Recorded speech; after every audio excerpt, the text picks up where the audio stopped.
કેમ છો વાલા મિત્રો? મજામાં ને? સૌને મારા જય શ્રી કૃષ્ણ. મારી ચેનલ ગીતા જ્ઞાન ગંગા ગુજરાતી સત્સંગમાં આપનું સ્વાગત છે. મિત્રો, આ ચેનલમાં આપને શ્રીમદ ભગવદ્ ગીતા ગ્રંથના 1 થી 18 અધ્યાય અને 1 થી 700 શ્લોક, રોજ એક શ્લોક અર્થ અને તેના સત્સંગ સાથે ગુજરાતીમાં મળશે. મારો આશય ફક્ત ગીતા જ્ઞાનને ઘર ઘર સુધી સરળ ગુજરાતી ભાષામાં તેના મૂળ અર્થમાં પહોંચાડવાનો એકમાત્ર નમ્ર પ્રયાસ છે. ગમે તો જોતા રહો અને જોડાતા રહો ગીતા જ્ઞાન સત્સંગમાં. બોલીએ શ્રી કૃષ્ણ કનૈયા લાલ કી જય. ગીતા ગ્રંથની જય. સત્ય સનાતન ધર્મની જય. સૌના ગુરુ મહારાજની જય. મિત્રો, આજના સત્સંગના વિડીયોનો વિષય છે શ્રીમદ ભગવદ્ ગીતા શ્રી કૃષ્ણ અર્જુન સંવાદ, અધ્યાય 3 કર્મયોગ, શ્લોક નંબર 21. યદદાચરતિ શ્રેષ્ઠં તત્વદેવતરો જન સ યત પ્રમાણમ કુરુતે લોકસ્તદન વર્તતે. શ્રેષ્ઠ પુરુષો જે આચરણ કરે છે તેવું જ બીજા પુરુષો પણ આચરણ કરે છે. તેઓ જે કંઈ પ્રમાણ કરે છે તે અનુસાર સંપૂર્ણ મનુષ્ય સમુદાય વર્તવા લાગે છે. મિત્રો, વિડીયોને વિસ્તારથી જોઈએ કે 20મા શ્લોકમાં ભગવાન જનક રાજા જેવા જ્ઞાની જનોના દ્રષ્ટાંત દ્વારા જ્ઞાન પામ્યા પછી પણ કર્તવ્ય કર્મ કરવાની સલાહ આપે છે. શ્રેષ્ઠ કારણ કે શ્રેષ્ઠ પુરુષો જે આચરણ કરે છે તેવું જ બીજા બધા જ એટલે કે આખો જન સમુદાય તેનું દેખાદેખીમાં પણ આચરણ કરે છે. ચાહે ગમે તે મેળવવા માટે કેમ ન હોય, તે પછી પ્રસિદ્ધિ હોય, ઇજ્જત હોય, માન હોય, સન્માન હોય, બીજાથી વિશેષ દેખાડવાની ભાવના હોય, ચાહે કોઈ પણ ભાવના હોય, પરંતુ દુષ્કર્મનું અનુસરણ કરવા કરતાં સત્કર્મનું અને આચરણ કરવું જરૂરી છે. તેને કરનાર વ્યક્તિના અનુયાયીઓ પણ વધુ હોય છે. તેથી દેર સવેર એટલે કે વહેલું મોડું સાચી સમજ આવવાથી તેમનું ઉત્થાન જરૂર થવાનું આ જ કારણથી. દાખલા તરીકે, હાસ્ય ક્લબમાં પ્રથમ ખોટું હસવાનું હોય છે અને પછી અભ્યાસ પડવાથી સાચું હાસ્ય આપોઆપ પ્રગટ થાય છે. મરણ પ્રસંગે ખોટું રડતો દેખાડો કરનાર પરંતુ ઓછું સાચા આવે છે અને અભ્યાસથી જ બધું અસંભવ નથી, બધું સંભવ થઈ જાય છે. બીજું કારણ કે પૂર્ણતા પ્રાપ્ત મહાપુરુષો પણ જો કર્તવ્ય કર્મ ન કરે તો ગુરુ ગીતામાં શંકરજી પાર્વતીજીને કહે છે કે આત્મ સાક્ષાત્કાર થયા પછી પણ સદૈવ એટલે કે સદા ગુરુદેવના આધીન રહેવું જોઈએ અને પોતાના કર્તવ્યનું પાલન કરવું જોઈએ. કારણ કે મન અને માયા ક્યારે દગો દે તે કહેવાય નહીં, ફરીથી ક્યારે વિષયો તરફ લઈ જાય. યોગાવશિષ્ટ મહારામાયણમાં પણ આવે છે કે દરેક આત્મલક્ષી પુરુષી એટલે કે પૂર્ણતા પામેલ મહાપુરુષો પણ ગુરુ, ઈશ્વર અને સત્સંગ એટલે કે મતલબ દૈનિક કર્તવ્ય કર્મ છોડવા નહીં. પૂર્ણતા પછી પણ છોડવાથી કૃતજ્ઞતાનો દોષ લાગે. કારણ કે તમને જે જ્ઞાન મળ્યું છે, ગુરુથી જે મળ્યું છે, તે જન સમુદાયમાં તમારે વેચવાનું છે અને એ જ્ઞાની તરીકે નહીં પરંતુ એક સામાન્ય વ્યક્તિ તરીકે. કારણ કે લાખોમાં કોક એક જ જ્ઞાની હોય છે.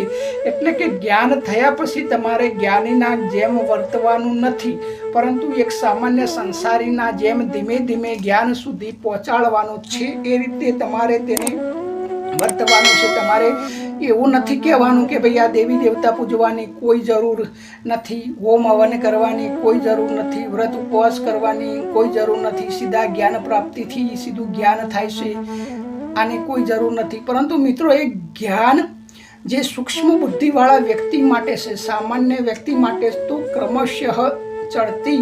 ક્રમશઃ સ્ટેપ બાય સ્ટેપ પદ્ધતિથી જ તેનો વિકાસ સંભવે છે અને પછી સૂક્ષ્મ બુદ્ધિ થતાં અંતકરણ શુદ્ધ થતાં જ્ઞાન થવા સંભવ છે.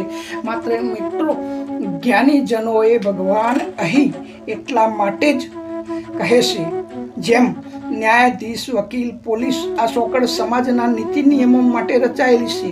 જોકે ન્યાયાધીશ, વકીલ, પોલીસ સત્તાધીશ છે, તેમની પાસે નિયમની સટકબારી પણ ના જાણકાર પણ હોય છે, તો પણ પ્રથમ તેમણે જ પૂરી ઈમાનદારીથી નિયમોનું પાલન કરે તો જ જન સમુદાય તેમને જોઈને આપોઆપ નિયમ અનુસરવાનો. જેમ પહેલાંના રાજાઓના વખતમાં ધર્મપ્રિય રાજા પોતે પોતાના પુત્ર યુવરાજ હોય કે પોતાની માતા રાજમાતા હોય, પરંતુ જો ગુનેગાર સાબિત થાય, ગુનેગાર હોય તો તેને સજા કરતા. કારણ કે રાજાનું કર્તવ્ય પ્રથમ છે, પછી પિતા છે.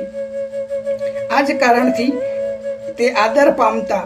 એટલે કે આદરથી અથવા ડરથી રાજ્યમાં કાયદો વ્યવસ્થા જાળવવા માટે આ બધું જરૂરી છે. એવી જ રીતે જ્ઞાન પ્રાપ્ત થયા પછી, પૂર્ણતા પામ્યા પછી પણ મહાપુરુષે કર્તવ્ય કર્મ કરવા જોઈએ એવું ભગવાન કહે છે. કારણ કે તેમના પરિચયમાં આવનાર સામાન્ય વ્યક્તિ પણ તેનું અનુકરણ કરવાનું. બીજું, આ જ વાત ભગવાન બુદ્ધના જીવનમાં પણ છે કે બૌદ્ધત્વને પ્રાપ્ત થઈ ગયા પછી, પૂર્ણતા પામી લીધા પછી બુદ્ધ ચૂપ થઈ ગયા, ધ્યાનસ્થ થઈ ગયા, જન સમુદાયથી અળગા થઈ ગયા. તો તેમના વિશેષ શિષ્યો તેમને પૂછ્યું કે તમે કેમ ચૂપ થઈ ગયા? તો બુદ્ધે જવાબ આપ્યો કે મારે જે મેળવવાનું હતું તે મેળવી લીધું, હવે મારે કશું જ કરવાનું નથી.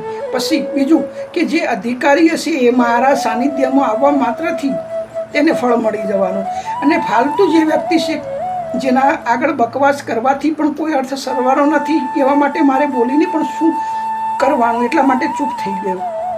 તો શિષ્યોએ કહ્યું કે બંતે, જરૂરિયાતવાળો છે, સૂક્ષ્મ બુદ્ધિવાળો છે, એમને પણ તમારા બોલવાની કોઈ જરૂર નથી. કારણ કે તમારા સાનિધ્યથી મૌનમાં પણ એને જે ફાયદો થવાનો છે એ થવા જાય. અને જે બીજું કે જે અનઅધિકારી છે, જેને જરૂર જ નથી, એના માટે પણ તમે ચૂપ થઈ જાઓ, એ સાચી વાત છે.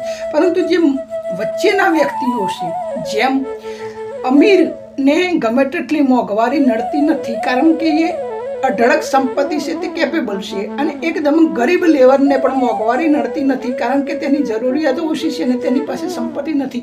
પરંતુ જેમ મધ્યમ વર્ગને બધી જ મોંઘવારી નડે છે, તેવી જ રીતે આધ્યાત્મિક જગતમાં પણ મોટા ભાગનો વર્ગ મધ્યમ વર્ગ છે, કે જે સૂક્ષ્મ બુદ્ધિનો ધણી પણ નથી, અને જેને સંસાર પ્રત્યે થોડો વૈરાગ પણ છે. એ જો ઈશ્વર પ્રાપ્તિના રસ્તે જાય તો કોનું માર્ગદર્શન મેળવે, કઈ રીતે જવું, કઈ રીતે આગળ શું કરવું, તેના માટે બંતે આપણે બોલવું જરૂરી છે. અને પછી બુદ્ધ સતત બોલતા રહ્યા. આવી જ રીતે મિત્રો, આધ્યાત્મિક પથિત, આધ્યાત્મિક સાધક આચરણ જોઈને આચરણ કરે, સોંભળીને આચરણ કરે, સાનિધ્યનો લાભ લે, દેર સવેરે વહેલો મોડો પોતાના લક્ષ્ય સુધી પહોંચાડવા માટે, સહાય થવા માટે જ્ઞાનીએ કર્મ કરવા જોઈએ. અને કર્મનો પણ સિદ્ધાંત છે કે કોઈ પણ વ્યક્તિ, ચાહે જ્ઞાની હોય કે અજ્ઞાની હોય, તે કર્મ કર્યા સિવાય રહી શકતો નથી.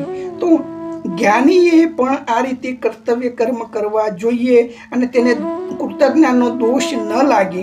કારણ કે આગળ પણ કહ્યું છે કે દેવતાઓ દ્વારા મળેલ ભોગ એકલો ખાય તે ચોર છે. એટલે ગુરુ દ્વારા મળેલું જ્ઞાન જો એકલો આનંદ ભોગવે તો પણ કૃતજ્ઞાનનો દોષથી બચવા માટે પણ જ્ઞાનીએ કર્તવ્ય કર્મ કરવું જોઈએ.